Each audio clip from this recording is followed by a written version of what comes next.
Okay, welcome back, everybody. Francisco, you ready? I'm ready, sir. All right, welcome back to the program, everybody. I want to take a minute to say thank you again for taking the time to, on a beautiful Saturday morning, depending on what part of the world you're watching from, whether it's morning or afternoon. I'd like to take a minute to introduce unbelievably talented martial artist, a great guy, Mr. Terry Dow, who is with Bill Superfoot Wallace, and I would guess more or less you could say his protege. I'll let him explain all that. Welcome you to the program as well, and I'm sure you're gonna rock it. So with that being said, Mr. Vigoruk, sir, do you have anything you'd like to add? Nothing. Just I'm thinking we're gonna have an incredible seminar. Lesson directly from Terry. It's have information from Mr. Wallace. So I think everybody's gonna have a great time. Thank you so much, Terry. All right. So the program is all yours, Terry. We will be back in 25 minutes. So stay tuned.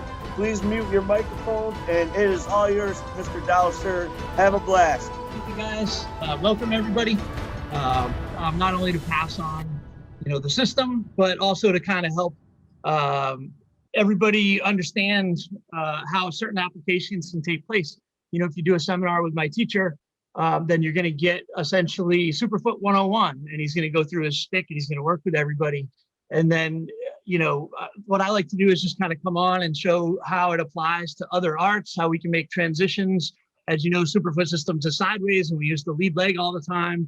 But there's a lot of ways that you guys can integrate that if you don't stand sideways. There are transitions that allow you to get there and still use the material. So you don't have to change the way that you do things just to be able to incorporate new ideas, right? We all do these seminars and we find one or two things that really we can take away and add back into the system. And I also like to add sometimes, like maybe it's just watching me move and you think, man, I don't want to do it like that. But what if I had to spar you? Okay, you got to have the answer with your own system, with your own moves as to how you would contend with how we do things. And that to me is the big picture. Is everybody's a little bit different. Everybody moves a certain way. So if you can understand how and why they move, then maybe you have the answer in your own system to contend with that. But if you've never experienced it and then you start sparring and all of a sudden something happens, you're like, oh man, where'd that come from? Which is the fun part for me. Is that, it's a lifetime journey. There's always something to learn from everybody. So what we're going to do, because you guys are all fantastic strikers, is I want to point out a few subtle differences as how we use our hands to set up our kicks. So not so much, if you get, this is my partner, Gino Chavolano. Gino's a high-ranking savate master from Italy. He happened to live in the same town with me. So that's kind of an amazing coincidence. We work out together all the time. Maybe you guys can get a class with him one of the next sessions. But so what I want you guys to think about, a lot of times in boxing, right? Good boxers, if you take like a Pacquiao or something, they're going to kind of spring from the distance that they're at. They're going to kind of spring into boxing range, and they're going to be postured with their head right down the center, and they're going to work their boxing techniques from that position. Well, that eliminates a lot of my kicking ability. And if I can hit you, you can hit me, right? And that part of it's not always a lot of fun. So some of you guys might like taking it and giving it back. I won't stop you, but I don't like it a whole lot. You guys will notice my nose is not straight, so I haven't pulled it off like my teacher, but I try. So what I want you guys to think about is when I throw my jab, I don't spring into what we would consider the pocket. I actually keep my head right over my front leg.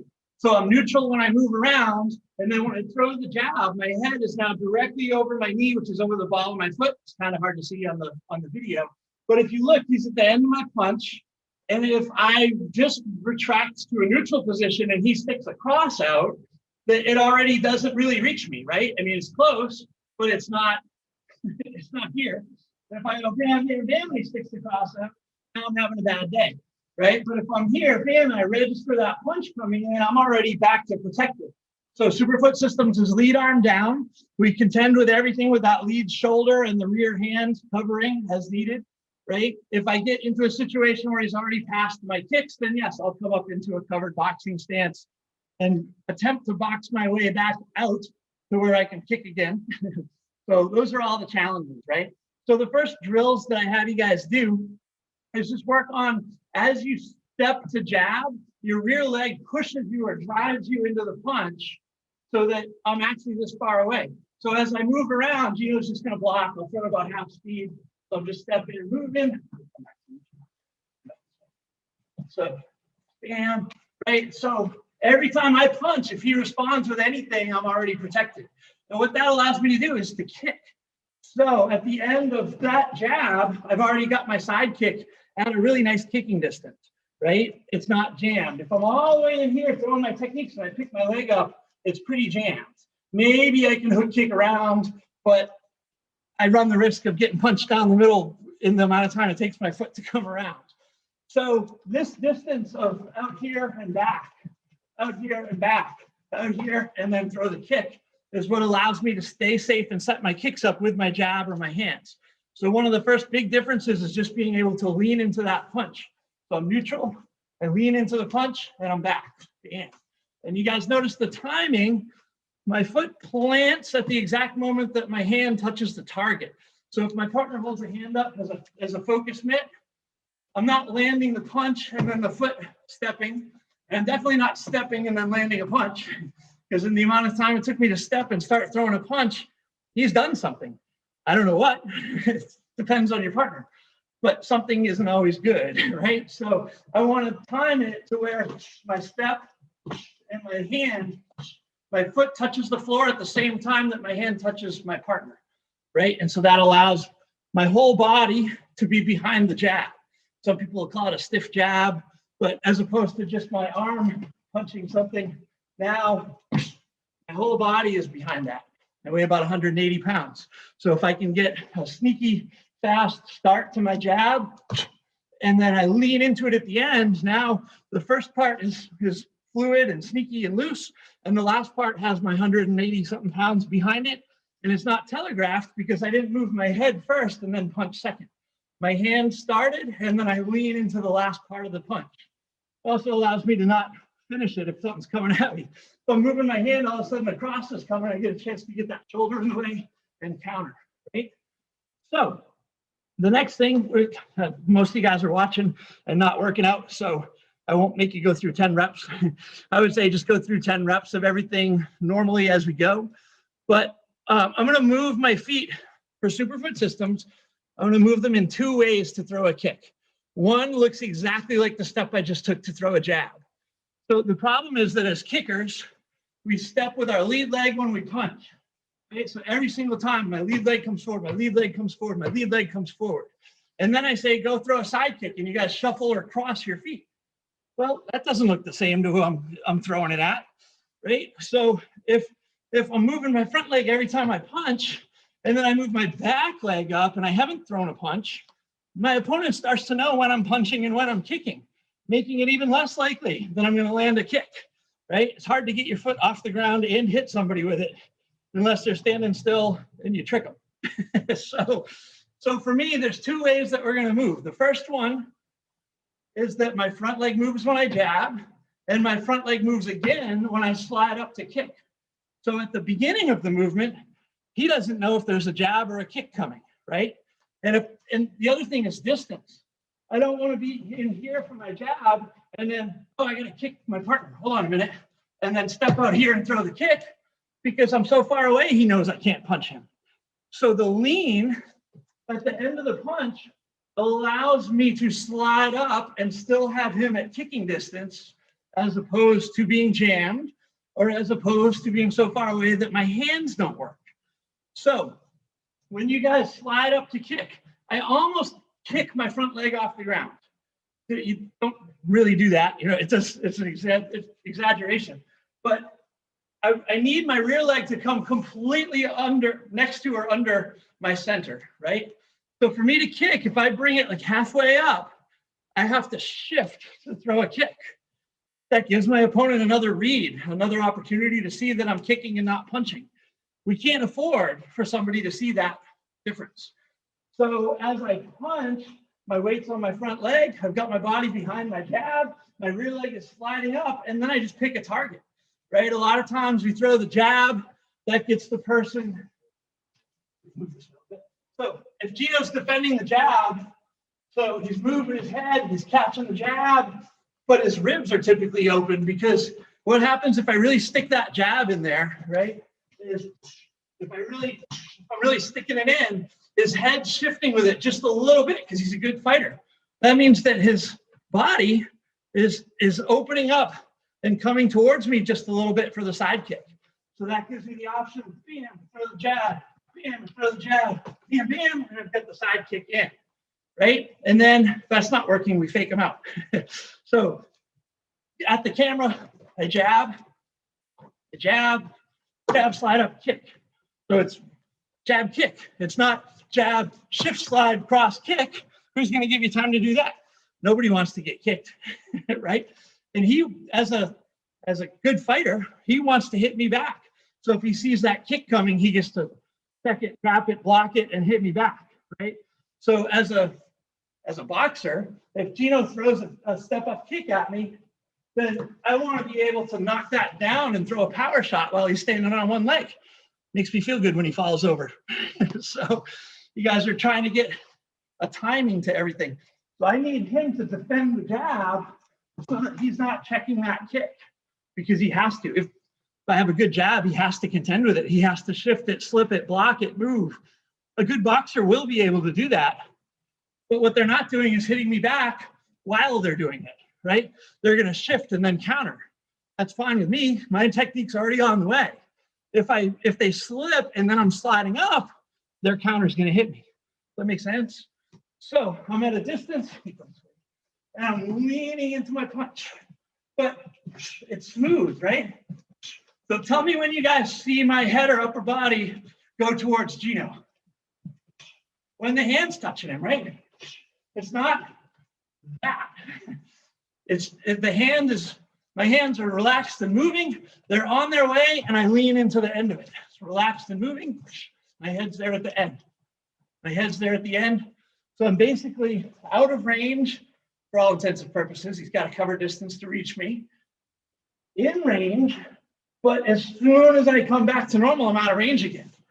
If you want to continue striking and using your hands, that's when you'd make up the difference from the lean. I'd be leaning in, and then maybe I'd choose an extra step or an angle to continue to box. I'll leave that to those of you that want to do that. I want to kick things, right? Superfoot. So the first way that we step looks just like the jab. So if I step when I jab, and step when I kick, you have to decide, is there a jab coming or not? For that matter, you can just throw the jab and step up behind it, right? So now, to trick people, because he may be skilled enough to still get that side kick blocked or checked or moved.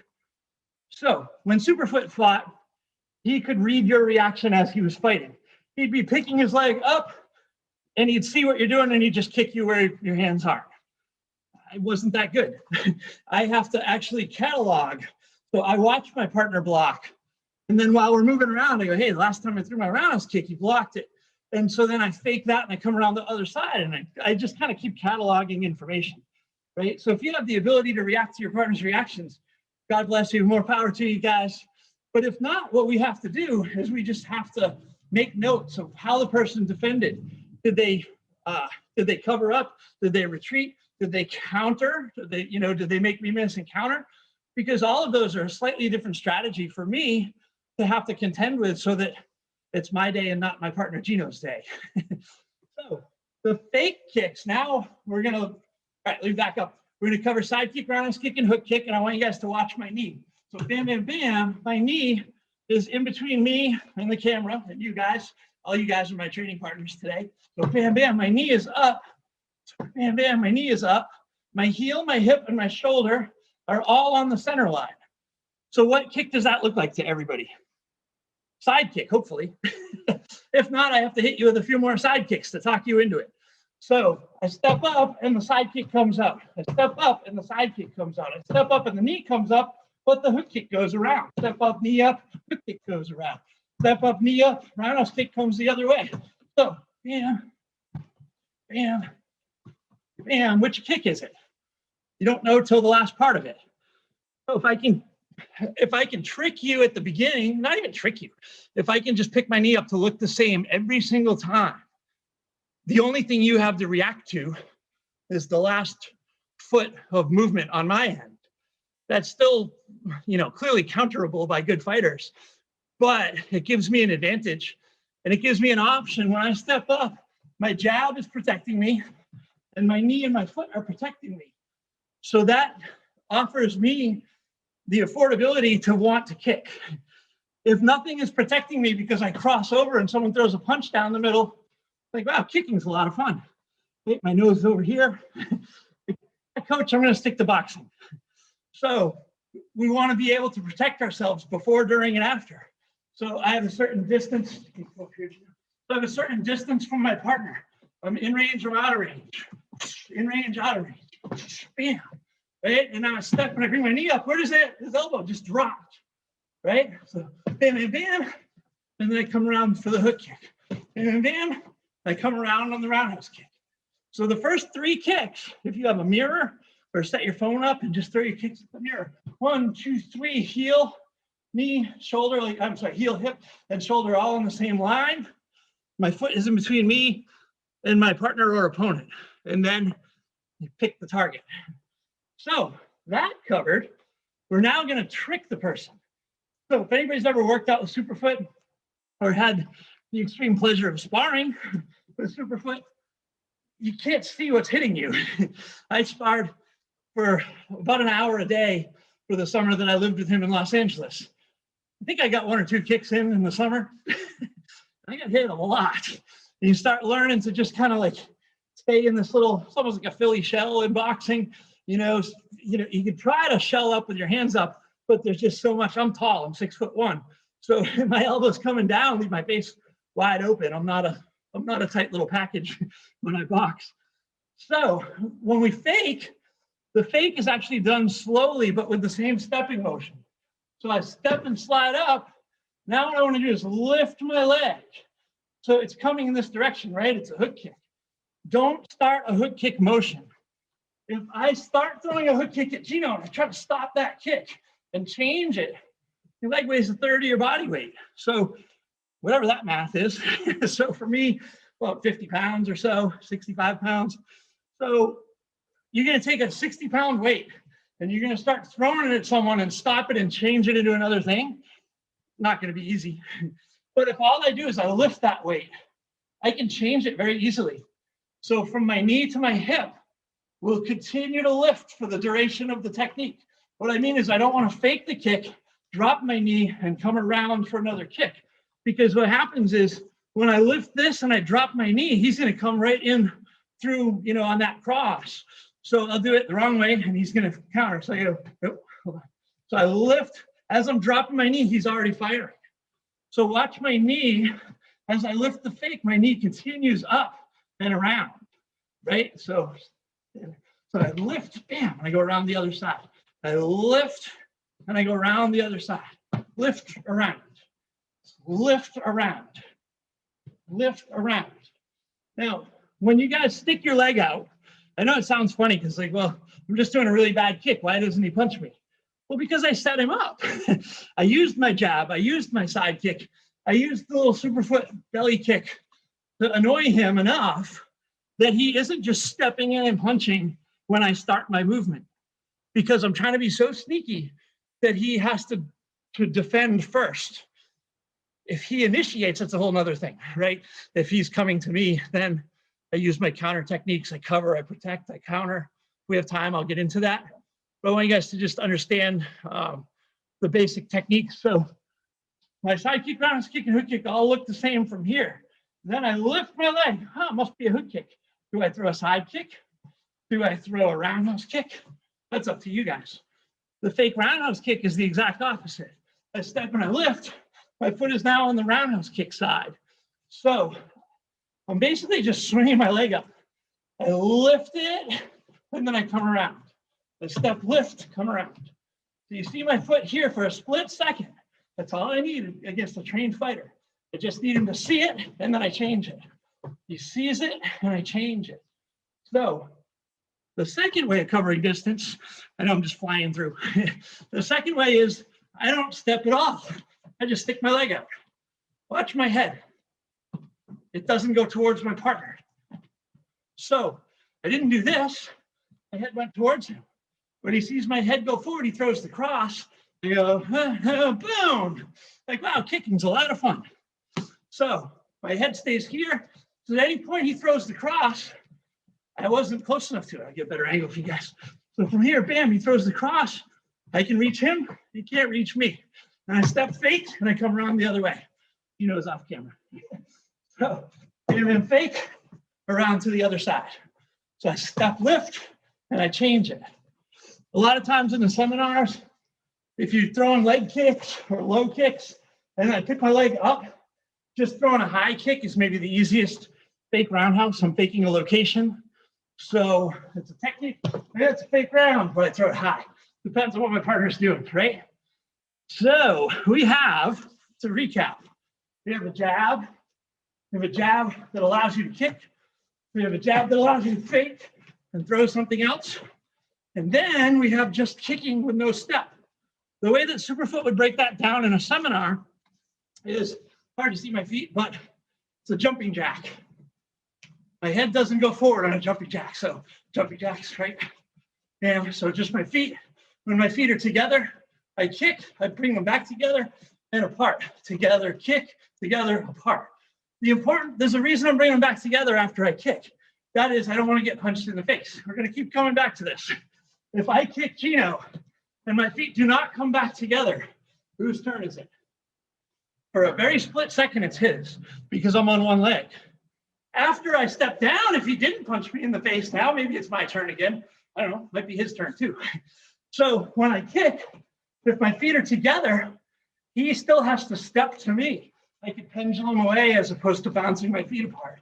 So what I mean is I can kick and I can just kind of pendulum or shuffle back. So you're going to have options, and then you're going to have angles, because I don't necessarily just want to pendulum straight back against a good fast forward fighter. So I want to be able to change my angle. So as I kick and my right foot comes to my left foot could go anywhere I want it to go, right? So I kick, and then I'm already not on that line. I'm just pendulum back and shuffle out, circle around. Does that make sense? So again, guys, these are just ideas, and they're ideas that help you to feel confident as a kicker to not have your nose punched off while you're throwing a kick. So a very common way for someone to defend a roundhouse kick or a hard roundhouse kick is, as he's throwing the kick, I'm basically I have a wall. In my other hand, I use the palm of the glove. So I'm basically curling the glove back, and I have this wall, and I'm hitting the shin with that palm. So the crossover hand is the one that's doing most of the work. This is just protecting me if I didn't do it right. So as Gino kicks, I'm just kind of letting it meet me, and I'm blocking it, right? So this is a very common way to defend against a roundhouse kick. If it's a switch kick or a rear leg, you better have some confidence in that block. Otherwise, just get out of there. I'm a big fan of just never being there. But the reason I'm bringing this up is because as kickers, he's going to do that to me at some point. So I step up to kick, and he's got his little wall, and he's ready to counter. So Gino kicks, a lot of times after the wall is a hard punch, right? So they block it, then they check it down at the same time. So when he kicks, I block first, don't try to hook it down. If you screw that up, you get kicked. So my wall is always there. My wall then turns into like popping it down at the last second. So he kicks, bam, and I throw the cross. So I block, trap, over the top, right? Now, this is kicking day. As the kicker, I don't want that to happen to me. So I throw it, and he blocks and he fires over the top. I'm going to use my shoulder to defend the cross, because I might have to, right? So I give him a roundhouse, boom, and it's over the top. You throw that. So here, boom. I'm just using that. Where's my weight? Right over this leg. Boom, boom. So I've got my counter hook kicks and my counter side kicks, and my face was defended by my shoulder. When you guys do that, hard to see, my shoulder just comes straight up, and I can actually see you guys like a sight on a gun barrel. I can see you guys right down that shoulder, right? So I'm not doing this and sort of turning my back where I can't see, because I need to know what he's doing, right? A good boxer will block that down, counter hook, they're going to keep blasting you because they get a free shot. I'm standing on one leg, he gets a free shot. So what I want you guys to think about, I've done that and I've used my shoulder. My arm is protecting my ribs. My shoulder is protecting my face. My weight is here so I can get that counter side kick in. They go, bam, he's countering. I've got my counter side kick. So, bam, he's countering. I got my counter hook kick. So if you're not a good head kicker, counter with the lead hook. Bam, bam, bam.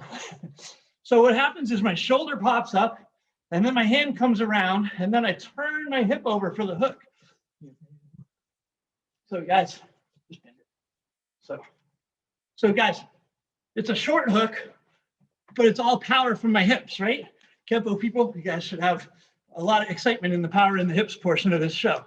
So my shoulder is up, my hand, it doesn't come way out and around because I don't have time to do that and it leaves me open. My hand literally just goes around his hand. So his hand, start with the cross. So this is his cross. My shoulder is in the way. My hand just comes around his arm and I turn my hip. So I want you guys to watch something. Watch his hand. A little bit of power in that thing because it's all hips. So I'm turning my hip over as I throw the punch. So bam. So shoulder up, quick punch starts to come around and the hip torques it in. So now there's actually a little power in that hook. If he's throwing a jab, I probably miss my counter hook. But where's my weight? Oh, it's on my left leg. There's no weight on my front leg. Yay, superfoot, I get to kick. So if he jabs, counter hook might miss, but my counter side kick didn't. So come back out. So counter hook might have missed. My counter hook kick didn't. Because even if I miss this hook punch, it goes right in his line of vision, right in his face. And he's probably thinking, whew, that hook punch didn't hit me. I'm fine with that because I didn't get hit and all my weight is here for my side kick or my hook kick. I'm not a fan of the roundhouse kick from there because I've already turned my hips and it doesn't land real hard. Maybe in a point scenario, you could get it in.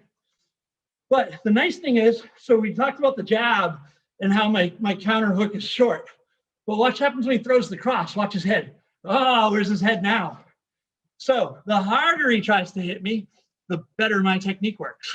So it is a kickboxing system, right? Someone's trying to kill me, and that makes me happy, I guess, as long as it's my day and not his, right? So I can jab.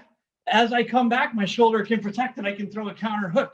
Because the other thing is that all you guys watching, you think about someone throwing a jab, well, you guys are trying to hit them while they're doing it. So again, if Gino is jabbing, a lot of times you get someone that'll either pat it to the side, pop it down, or kind of use the little stopping, catch, right? Those are three pretty common defenses to a jab.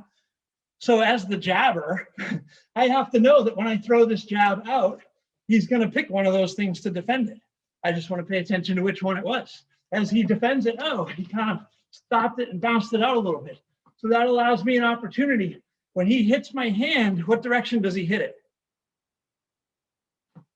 Right into my hook punch motion. So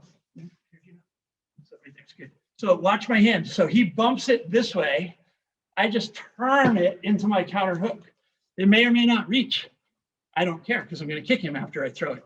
So you guys, your hip turn for your hook punch. My center is in between my feet. And when I throw my hook, my weight is still either centered or slightly on my forward leg because I want my weight in it. And as soon as it hits, my weight shifts to the other leg. So I don't want to shift first because it's a bad hook, unless he's jumping on top of me. But I want my weight in that punch, right? So if I'm throwing, let's say I shifted to the outside, I'm throwing a normal boxing hook, my weight is actually slightly on my lead leg for those hooks. Boom. So literally the second I make contact, watch my head. I made contact and I shift it. So that way, if I throw a jab and he blocks it, I turn it. Oh, I'm already able to kick. Boom, boom. So jab out, your hand comes about halfway back, turns into a hook. So out, halfway back, hook. Out, halfway back, hook. Out, halfway back, hook. It doesn't need to come all the way back. That's wasted time. So about halfway back, it turns into the hook punch. About halfway back, it turns into a cross. About halfway back from the cross, it turns into another hook. So that's the timing of the strikes when your hands are going out and back. Each one is about halfway back to me when the other one starts to go on its way. Hip turning, body torque, shoulders, all the stuff you guys do every single day, right? So to recap, because I know I'm going through a lot of stuff, but I think this is recorded so you can refer back. So I lean into my jab, I step on it. My hands have to be slightly moving. If my hands are dead stopped before I jab, the second I start to move, what has to happen? My shoulder has to push this thing out. So he sees the shoulder move. So every time before I jab, he registers that, no matter how fast it is. He sees the shoulder. He sees the shoulder. So I have my hand down for superfoot systems. So he won't see it. It's like, you know, his peripheral vision's great here. It's not so great here. So my hand is down here, a little unnoticed, not 100% unnoticed. But by the time it's in his vision, it's already moving full speed. Right? If you fight with your hands up, you don't have to put it down just to have a good jab. Like, duh. It's just going to let them know that you're punching. If your hands are up, try to please make the move and try to get the hand headed to the target before you guys turn and Terry, your shoulder. Sir, Terry, you got 1 more minute? Okay. 1 more minute? I'm trying to recap. All right, great. So, I know it's a lot of stuff. So you guys, if your hands are up, move the hand and then step and drive and turn your shoulder into the punch. You'll also notice that if I'm squared up and I do that, oh, look, I turn sideways for superfoot systems. So I can have a normal boxer guard or karate stance, kempo stance. I don't hold it when I jab because that leaves me open. I turn. So I keep my hand down. So my hand is here, bam. So I'm already sideways. So boom, and if he's countering, if he blocks this thing and he counters, my shoulder protects me. My weight is not on my lead leg. My shoulder protects me. I have a hook punch. I have a hook punch that turns into a kick. So when you make contact, as your hand continues, it either comes back to guard or it comes back to guard, your choice. It doesn't do this, leaves you open. As it makes contact, I shift my weight and I protect. I shift my weight and I protect. However you guys want to protect. Depends on what's coming at you, I guess. So the shift allows me to use my lead leg. So because I was leaning, he comes in for the counter. I'm out of range, but he's in kicking range, right? So you just get to pick your kick. So I think that kind of summarizes everything. So we had to lean into the jab. We attempt to have a sneaky jab because that puts him on the defensive, not the offensive. A good boxer, and I've sparred many of them, a good boxer will slip that, catch it, or defend it. And they got something coming right back at you. So the first time that I sparred with Bill, it's not the first time I sparred with him. The first time he made me just box with him. I threw a jab and I got punched in the face. And I thought, well, this is out. You know, what are we going to do now? My fastest technique got me punched. And I couldn't see his jab. I really just wanted to kind of leave the ring at that point. I was like, there's nothing else to do here. So, and then I made the mistake of turning my head to not get punched in the nose on the jab, and I ate a left hook. That was even worse than when I was looking at him. One of my favorite all-time quotes from him is I was competing, and he saw me kind of shift the shoulder up and turn my head, and we're walking back to the hotel together from the fight. He has a bag of T-shirts in his hand, and he goes, "Look at me." I said, "Yes, sir." He picks the bag of T-shirts up, and I flinched. And he was like, no, listen. He goes, "You're going to stare at me while I hit you with this bag of T-shirts." And so it took maybe 10 bag of T-shirts to the face later that I could stare at him. And he's, you know, "Is that so hard?" with a couple expletives. And then he said, "Listen to me. It hurts the same whether you see it or not. Keep your eyes open." One of my favorite quotes. So I'll end on that and open it up to questions, you guys. More questions, the better. Beautiful. Thank you so much, sir. So Yeah, thank you. Open mics. Send any chat for your questions. You're more than welcome at this point. Duncan from Holland said, "What is the big secret of kicking higher? Become more flexible." Yes, so flexibility is a part of it, but then with flexibility, what happens is people who get the flexibility, they'll throw one high kick and then they don't have any strength, so their leg drops. And when their leg drops, where does their head go? forward towards my opponent, right into a counter, and kicking became not fun again. So if you watch, you can, YouTube Superfoot and work out with any of his kicking videos. There's hours and hours and hours and hours of instructional videos. Essentially what we would do is we would have a chair. I got a chair right here. So I have a chair and I just balance on it and I get my knee up and then I just practice doing the kicks. So like bam, hook kicks, roundhouse kicks, bam, boom. And I just practice. So we do slow kicks and we do the combinations that you like to throw. Maybe it's a double roundhouse kick. So I go double roundhouse kick slow. I chamber. I get my foot and my knee in between me and the bad guy. So I don't go double kick and drop my leg. The double kick and my knee is back here so that if you were trying to counter that, you still have to come around my leg, reach my head, come around for the body shot because everything in between you and me is protected by my arms and my leg. It basically keeps me safe. And if I can be safe, I'll have the confidence to try to kick again. If I get punched in the face, like, wow, kicking's fun. Let's go back to boxing.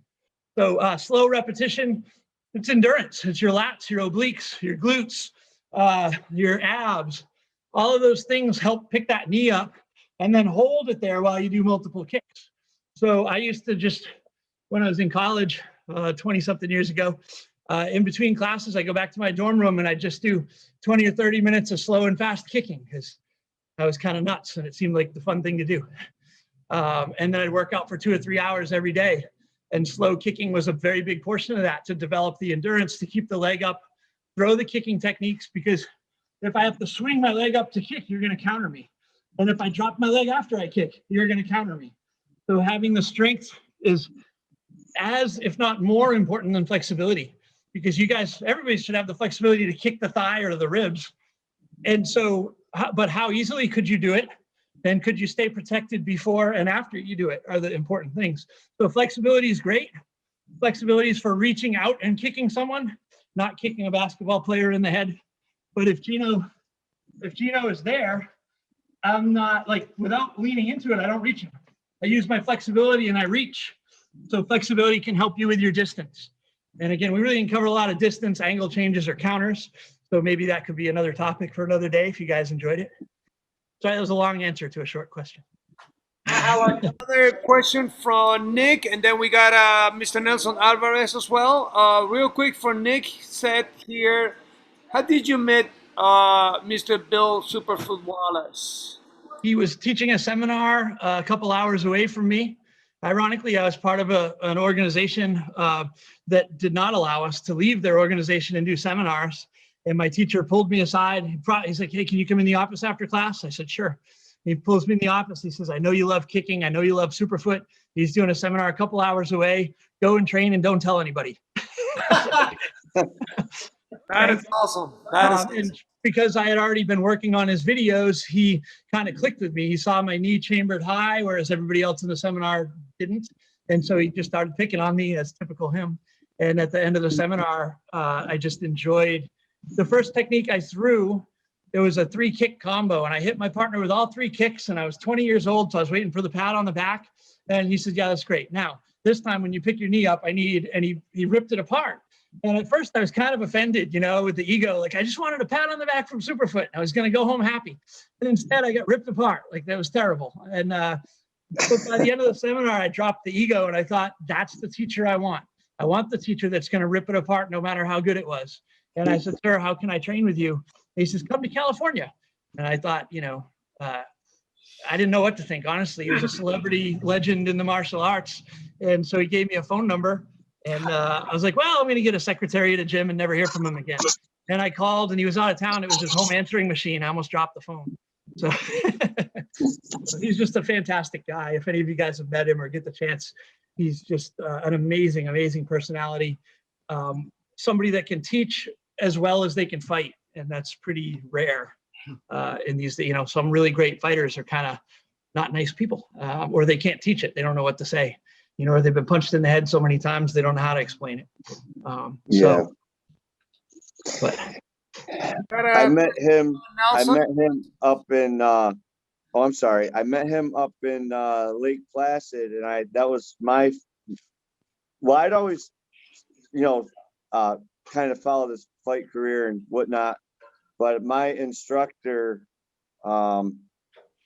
did a charity event with him and fought him in a charity event, and they had a pretty good rapport.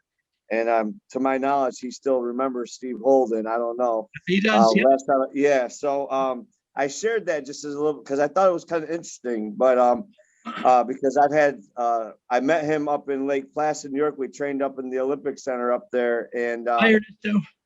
huh? Just saying bye to Ernesto. Great job, man. That was awesome. Yeah. I'm glad you guys got that's what it's all about. I'm glad you guys got a chance to talk and meet each other. So I met him up in Lake Placid, and I just remember half an hour into it, man, I was soaked in sweat. I mean, I couldn't believe it, you know. And but to hear the stories and stuff like that, and the fact that he still remembered my instructor, I thought was pretty huge. And but he was a great guy. It was a great experience. So he remembers everything, you know. We'll yeah. run across somebody that he knows from 25 years ago. He'll be able to tell you what seminar they worked out with that, and it's amazing. Yeah. I'm sorry, Nelson. I'll let you go ahead. Now? Yeah, I'm sorry. I didn't mean to interrupt. I apologize. Why you always do me the same, man? The Joey P show. Don't worry. Thanks for the opportunity once more time. Well, I get the idea of the lead hand down. I get that idea, okay? It's a way to cover down, and it's a way to actually to launch the jab. But the three ways you show using the lead leg, as a roundhouse, as a side kick, as a hook, whatever, you was using always the lead leg. Don't you use never the rear leg to strike? even if you're going to maybe do a fake to a spinning kick. So you guys, I mean, of course, you can use both legs. You know, Superfoot had a injury in judo where they had to reconstruct his right leg. Fortunately, he was left-handed and used his left leg anyway, and that was in the front. And we kind of figured between, you know, he was a middleweight, 165 pounds. You know, when I started training with him, I was a lot lighter than my 180. I was young, and so speed was the thing for us. You know, it isn't about power, because you know, some of you bigger guys, I'm going to turn and throw the hardest technique I can throw. It's going to hit you. You're going to smile at me. And then we're going to continue on. And we're like, crap. You know, in my first full contact fight, the guy in between rounds 2 and 3, the guy came straight at me, almost at a jog. And I did the greatest crossover side kick from the movies I've ever done in my entire life. And he went, oh. And I was like, Coach, you're supposed to die when I hit him with that. Can we be done with this now? So the idea of the lead hand and the lead leg is that it's sneaky and it's fast. And if you don't see it, maybe I can catch you in a knockout situation, or a situation where because you didn't see it, you didn't defend. Maybe it's a ribs or a solar plexus shot. I understand that. But when you use the leg, you first move the rear leg. And I can see that. And I can see that rear leg. Yeah, so I use the lead leg and then the rear leg slides. Yeah, but I can see the rear leg. So if I see the rear leg, I can escape from that. Or I can counter. But you're dealing with my jab. So yeah, I cannot see with your jab. Yeah. Gino's gonna back up. So you use the lead leg, the lead arm to hide the rear leg. Okay, correct. Thanks for that. Yeah, and it's you know, when I'm sideways to you, you don't see the rear leg. I can see that shifting up. I can see what is behind. Thank you. Yeah. Thanks for that. Now that being said, of course you can use switch kicks, cut kicks, rear leg kicks, but if you have the toolbox to set them up with the sneaky ones, they're gonna be jumpy and trying to defend and give you an opportunity to bring in those power shots. Right? So you as martial artists use every tool to your advantage. You know, don't try to do it the way I do it. I'm fortunate that the way Superfoot does it fits my personality and psychology very well. What is the percentage for the rear leg in your case? I'm going to switch because I have a left hip. So for me, like, let's say I've used jab cross, bam, and now my rear leg comes in.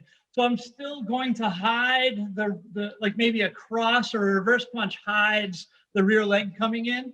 So it's like, bam, bam, they're defending this shot up here and this leg is already on the way. Or as I'm punching, bam, bam, I can switch and I can use the kick. So my front leg becomes a rear leg with my switch kick. So as long as, or you can angle, right? So if I wanted to use my left rear, I would just angle out to the side and I would throw it.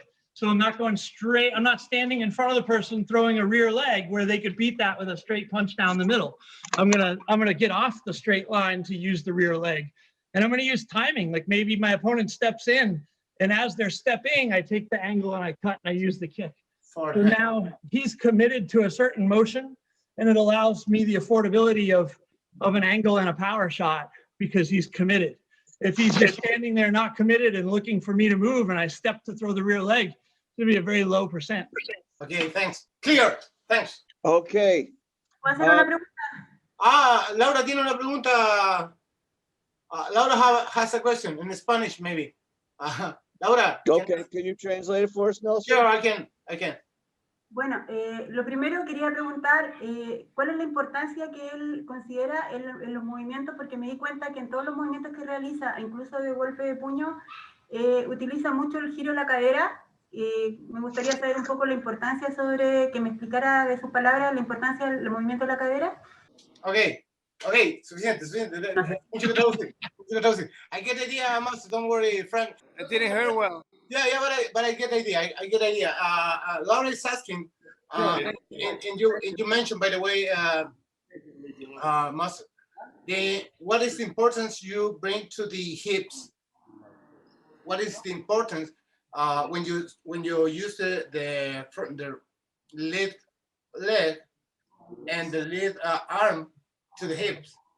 I mean, how can you improve that, and what is important you put in the hips? Okay, so the round, everything from the lead leg is snappy. So the knee is doing more of the work than the hip. But when I want to get, you put your arm in the way, you know. So for my side kick, right, the knee is up, but the hip is turning into that kick so that my body weight is in the kick, right? So we get torque. The hook kick is the hardest one for everybody to throw. And in that particular instance, I'm throwing a side kick that misses by just a little bit.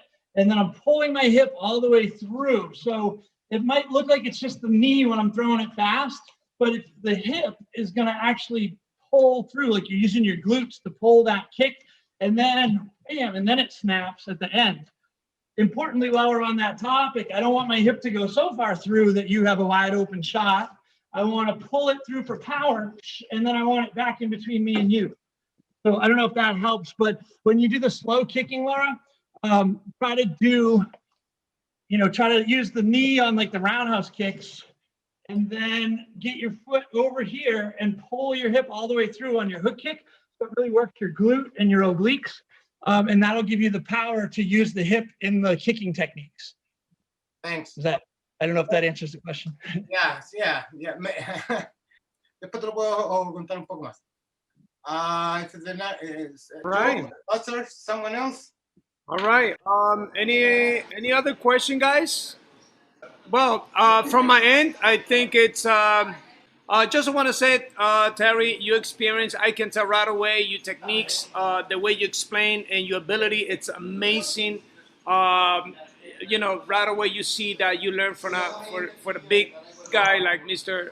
Bill Wallace, and wow, what an honor. Thank you so much for your time, for your experience, for the patience. And sometimes it's hard to explain from doing an online thing, but I think you did wonderful. We can tell already, we appreciate your power, your tactical move when you fight. It was unbelievable. Thank you so much. I thought it was a great seminar.